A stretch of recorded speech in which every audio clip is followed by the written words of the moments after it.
Assalamualaikum warahmatullahi wabarakatuh. Hai guys, kembali lagi dengan saya Bang Jai ini. Kita akan menjelaskan kerangka pembuatan laporan.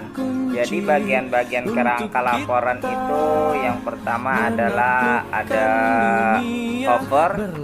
Setelah cover ada lembar pengesahan, ada lembar persembahan kepada siapa yang kita berikan, contohnya kepada orang tua. Habis itu ada pernyataan keaslian tugas akhir, itu ada tanda tangan yang mengesahkan seperti dosen penguji ataupun kepala sekolah atau direktur atau kepala jurusan. Oke guys, habis itu ada abstrak itu seperti rangkuman semua yang ada di laporan kita. Habis itu ada kata pengantar. Kata pengantar itu berisi ini puji syukur, dan ada juga kita sebutkan nama-nama di instansi yang kita berikan, misalnya di kampus ke direktur, habis itu kepala jurusan, habis itu dosen pembimbing, atau di sekolahan begitu juga kepada kepala sekolah kita, kepada guru-guru kita, atau saat kita magang bisa juga dengan orang di perusahaan yang membimbing kita. Habis itu bagian kerangkanya ada daftar isi guys.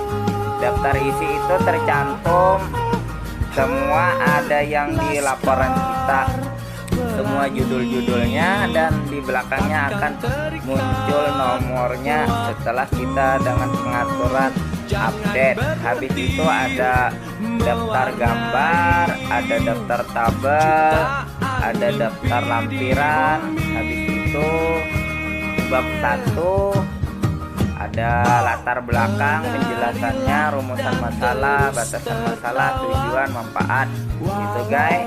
Habis itu kita menuju di bab 2. Bab 2 itu adalah tinjauan pustaka, tempat duduk posisi tinjauan pustaka itu maaf ya tadi, suatu referensi yang kita cari di internet atau di buku untuk menunjang penjelasan apa yang kita bahas nanti di bab 4.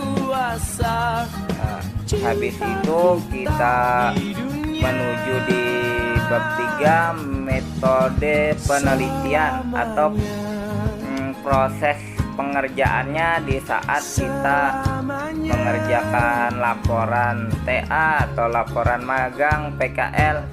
Ya, ada tempat, waktu, habis itu ada perantara penelitian, parameter penelitian, ada peralatan dan bahan, prosedur peralatan, prosedur penelitian, diagram alir penelitian. Nah, itu berisi di bab 3 guys. Habis itu untuk di bab 4 hasil dan pembahasan. Nah, itu semua hasil dan pembahasan itu kita bisa, kalau bikin penelitian alat itu bisa gambar desain alat, proses pembuatan, pemilihan bahan, proses pemotongan bahan bakar, proses pembuatan dan perangkaian. Nah, itu untuk misalnya kita pembuatan alat di bidang penglatan. Tapi kalau misalnya kita di bidang yang lain penelitian, kita bisa apa yang kita kerjakan kita tuangkan dari 0 sampai akhir proses pengerjaannya, dan kita memahaminya di bab 4 itu guys. Nah, habis itu di bab 5 penutup. Penutup itu berisi kesimpulan dan saran. Namun untuk kesimpulan guys, kita sesuaikan dengan rumusan masalah. Misalnya rumusan masalahnya ada 2, maka di kesimpulan ada 2 juga. Habis itu saran. Setelah itu daftar pustaka. Pastikan daftar pustaka itu guys berisi sesuai dengan setelah kita mencari di landasan teori tadi di bab 2, yaitu webnya atau referensinya dari buku atau dari jurnal apa kita cantumkan di daftar pustaka. Itu sebagai hak pemilik materi, jangan sampai ketinggalan guys.